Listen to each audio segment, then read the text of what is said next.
셋이 같이 살기 시작했을 때부터 저를 왕따 시켰다고 생각하거든요. 엄마랑 누나랑 거실에서 제 얘기를 하는 게 들려요. 쟤는 원래 저부터 성격 이상하다. 제가 볶음 자기 하고 싶은데 자기가 정한 법 그대로. 그러니까 넌 지금 내 집에 있으니까 내가 말하는 걸 따라. 하기 싫으면 나가.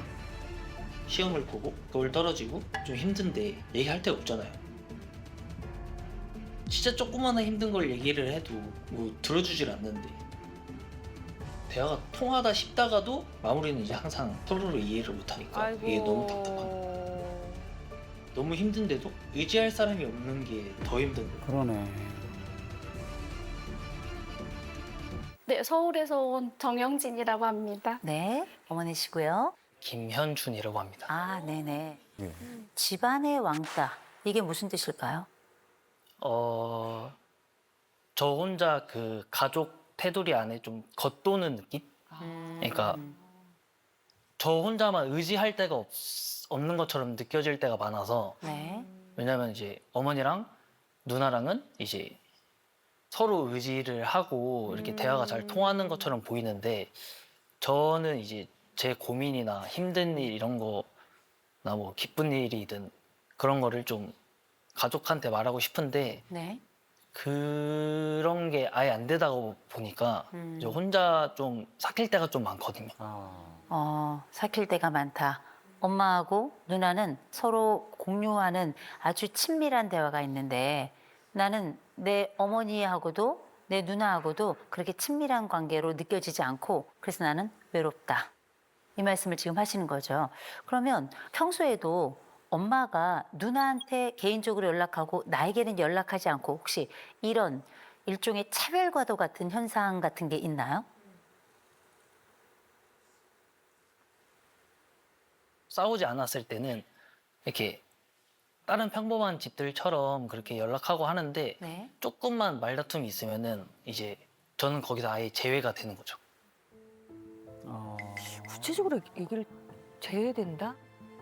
아, 그 얘기는 우리 간의 관계가 좋지 않은 순간에 어머니는 내 누나에게 이 모든 상황을 얘기하거나 그래서 한편이 되는 그래서 정서적으로 교류가 되는데 나는 그냥 여전히 적대적 관계로 홀로 남겨져 있다. 이런 말씀이실까요? 맞습니다. 이런 일이 좀 잦나요? 항상 그러는 것 같아요. 아. 영상에서 보니까 네네네네네. 엄마와 누나 어. 같이 살기 시작했다라고 맞아요. 말씀을 같이 하시더라고요. 살기 시작했다 그랬어. 부모님이 이혼을 하셔가지고 이제 이혼하시는 과정에서 네네. 누나랑 저랑 아버지랑 이제 할머니 댁에 친할머니 댁에 들어가서 4년 동안 살았었습니다. 4년이요. 아, 4년. 저는 연락을 안 하고 이제 누나만 연락을 했던 걸로 알고 있습니다. 아, 4년 동안 연락을 안 했어요? 저랑은 안 했어요. 누나는 그러면 엄마 연락처를 알아서 서로 소통을 했다는 얘기인데 아들에게는 엄마 연락처를 안 알려준 거예요? 아무도? 연락처를 혹시 몰랐나요? 네, 몰랐습니다. 아유. 진짜? 제가 기억하고 알고 있는 거랑 네. 아들이 기억하고 있는 게 이게 좀 이 부분이 좀 많이 다른 게 있어요. 네. 저희가 이제 그 상황은 4년 동안 할머니랑 같이 사는 게 맞아요. 네. 근데 이제 저도 갑자기 이제 헤어지다 보니까 경제적인 부분이나 이런 것들 때문에 아이들을 데리고 올 수 있는 상황이 아니어서 네. 뭐 혼자서 어떻게 뭘 해놔야지 뭐 애들을 같이 데리고 올 수 있는 상황이 되잖아요. 네. 이제 근데 한 6개월쯤 지나고 나니까 그래도 이렇게 해가지고는 좀 안 될 것 같아서 네. 가끔씩 만나서 셋이 밥도 먹고 했어요. 네. 딸이랑 딸이랑. 아들이랑 셋이죠. 네. 만났는데? 네, 그랬었어요. 근데 저는 그랬었는데 이제 아들 기억 속에는 4년 동안 연락을 안 했다고 이렇게 알고 있더라고요. 서로 기억이 다르네요. 네. 일단 네. 어머. 같이 살기 시작하면서 어머니가 이제 어. 4년 전에 저를 자꾸 찾는 거죠. 아, 헤어졌던 시점에 4년 전에. 아, 어렸을 때. 아, 어릴 때 우리 아들을 찾는구나. 아. 말 잘 듣는 아들을 잃어버렸다고. 정확하게는 죽었다고 했습니다. 아. 내 아들은 죽었다. 내 아들이 죽었다? 내 아들이 죽었다. 아니 아들 여기 있는데 그러니까 왜 그런 말씀하셨을까? 그때는 말을 잘 들었으니까. 그렇죠, 그렇죠. 말 잘 듣지. 엄마는 엄마의 마지막 기억으로 아들을 찾고 있었네요. 아, 제가 중학교 때 네.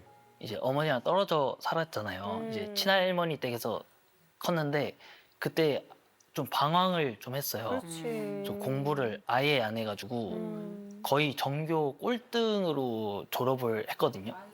근데 이제 고등학교에 올라가게 되면서 이제 공부를 좀 해야겠다라고 마음을 먹었는데 중학교 거를 공부를 안 해놓으니까 고등학교 가서 너무 힘들잖아요. 모르지. 힘들죠.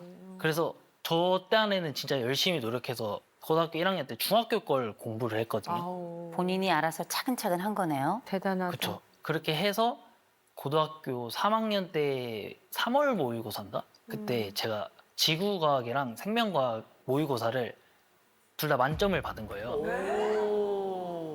대단하네요. 자랑하고 싶잖아요. 그럼요. 너무 잘했다. 신난 마음에 집에 갔죠. 네. 1등 했다. 음. 만점을 받았다. 운전 쉬었나 보네. 내 아들을 왜 자꾸 내가 소외된다라고 느끼고 왜 이런 얘기를 할까요? 그러니까 제가 자꾸 누나를 편애한다고 얘기를 하는데 아들도 전화하고 딸도 전화해요. 네. 퇴근하면서 뭐 같이 뭐 오늘은 뭐 집에서 뭘 먹을까? 아니 밖에서 나가서 먹을까? 아니 뭘 사가지고 갈까? 이제 하고 전화를 하면 딸은 뭐 아니야 나 밖이야.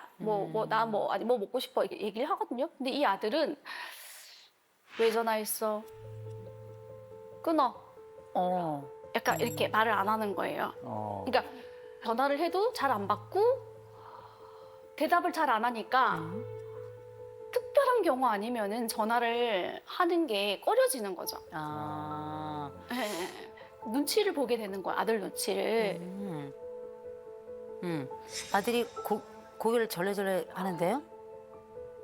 애가 아까 말씀하신 제가 그랬다고 네. 하신 것처럼 네. 어머니도 똑같이 하세요. 그렇게. 아, 그렇게요? 어머니가 전화하는 스타일이 딱 밥 먹어서 아니 왜? 네가 왜 궁금한데? 제가 이렇게 말씀을 들어보니까 이건 짧은 역사가 아니에요. 이 아들의 소외감은 아주 오랜 역사를 가지고 있어요. 성장하는 과정에 나도 모르게 부모는 이혼을 했고 나는 통보받은 적이 없어요. 적어도 아들의 기억에 있어서는 연락 한 번 없는 내 어머니를 그냥 마냥 기다릴 수밖에 없었고 이때도 누나는 아무래도 엄마랑 소통을 하는 것 같고 나는 그때부터 마치 외톨이처럼 너무 간절한데 너무 그리운데 불만은 많지만 이걸 얘기하면 우리 관계가 혹시 또 떨어질까 봐 이렇게 늘 남겨져 있고 혹시 이 집단에서 떨어질 것 같은 이 경험 우리는 유기 경험이라고 불러요. 버려지는 경험이다 이렇게 이야기하는데 왜 떨어져 있던 그 아들을 여전히 찾으면서 떨어져 있던 그 어린 아들을 위로할 생각은 안 해요. 이 아들은 계속 마음속에 엄마에게 붙어 있고 싶은데 한 번도 붙은 느낌이 없어요. 엄마는 늘 한 걸음 떨어져 있는 느낌. 근데 누나는 늘 다 있는 느낌. 이게 지금 이 아들의 상황인 것 같아요. 제가 이 아드님의 점수를 보면서 참 훌륭하다. 참 잘 컸다. 인내도 굉장히 좋아요. 84점이에요. 사회적 민감성이 지금 89점이에요. 연대감이 94점이에요. 자율성이 97점이에요. 내 의지를 가지고 쭉 나가는 거예요. 그러니까 중학교 1학년 거부터 시작해서 고등학교 학습을 따라가기 위한 자기 주도성을 가지고 일을 한 거예요. 굉장히 고집도 있고요. 또 주체적입니다. 저는 이 청년 잘 될 거라고 생각해요. 그런데다가 우리 어머니는 사회적 민감성이 좀 낮아요. 낮아서 다른 사람 마음을 그닥 그렇게 잘 읽진 않아요. 아들 막. 고개가 막 인형 같아요. 그죠? 오히려 마음 안쪽이 따뜻함이 많은 아들이에요. 아들은 훨씬 더 감성적이고 다른 사람의 마음을 잘 읽는데 엄마는 그렇지 않아. 일중심이란 말이에요. 그래서 어떻게 전체 만점이 아니야? 두 과목만 만점이야? 문제가 쉬웠나 보지. 약간 이런 느낌이거든요. 더 뜨거운 정서와 공감을 원했던 아들에게는 이 엄마의 말이 얼음처럼 차가웠을 거예요. 이 엄마 자율성 94점이에요. 이야. 94점. 아들 97점이었죠. 이 두 사람이 엄청난 자율성을 가지고 있죠. 이게 뭔지 아세요? 멋대로 하는 두 사람이 나란히 가는 거예요. 아, 계속 여기 그냥 서 있어. 둘 다 자율성이 엄청나게 높아요. 그래서 만나는 지점이 좀 적은 거예요. 연대감, 아들이 아까 94점이죠. 이 엄마 98점이에요. 와. 그래서 이 가족은 안 헤어져요. 단단하게 지켜요. 우리는 더 이상 분리되지 않을 것이다. 아들이 가지고 있는 이 분리 트라우마. 제가 말씀드릴게요. 엄마는 이 가정을 버리지 않아요. 이 아들을, 이 딸을 버리지 않아요. 먼저 두 가지식으로 얘기해서 오해를 최소화하고 내가 하고 싶은 욕구를 먼저 말하고 이유를 설명하는 게 좋아요. 마음에 있지만 드러내지 않는 그 이야기를 이 방식으로 가면 좋겠다라는 말씀을 좀 드립니다. 이 가족 너무 괜찮은 가족인데 너무 열심히 살아온 가족인데 기억이 엇갈리는데 사실은 중요하지 않아요. 새로운 기억을 우리 머릿속에 다시 장착했으면 좋겠어요. 우린 그걸 사랑이라고 불러요. 어머니께 여쭙겠습니다. 어머니 한 고집 하시죠? 네. 그죠? 그래서 아들에게 미안하단 말도 안 했을 거예요.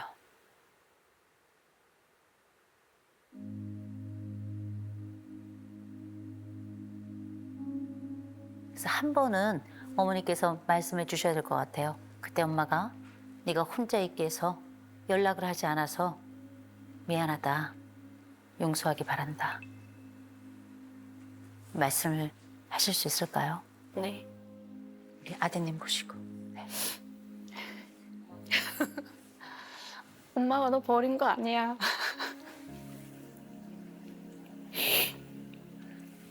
미안해. 어떻게든 데리러 오려고 노력하고 있었어.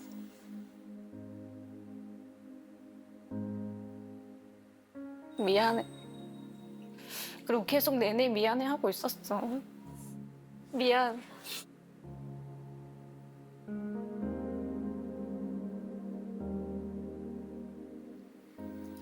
이렇게라도 사과해줘서 고마워. 그래서 지금 마음은 어때요? 조금 편해요. 지금 편해요. 제가 우리 아드님께 좀 부탁을 드려야 될 것 같아요. 이 여자를 좀 봐주셨으면 좋겠습니다. 이 작은 몸으로 여기까지 왔어요. 그 딸, 그 아들 누구 편이 되었던 아무런 이유 없이 그냥 사느라고 아둥바둥이었어요. 그래서 할 수 있다면 엄마에게 전화가 오거나 혹은 엄마 퇴근할 때 통화하잖아요. 엄마 밥 먹었어? 엄마 아픈 데 없어? 이렇게 한 번씩 좀 물어봐 줬으면 좋겠어요. 왜냐면 그거 물어보는 사람이 없어요.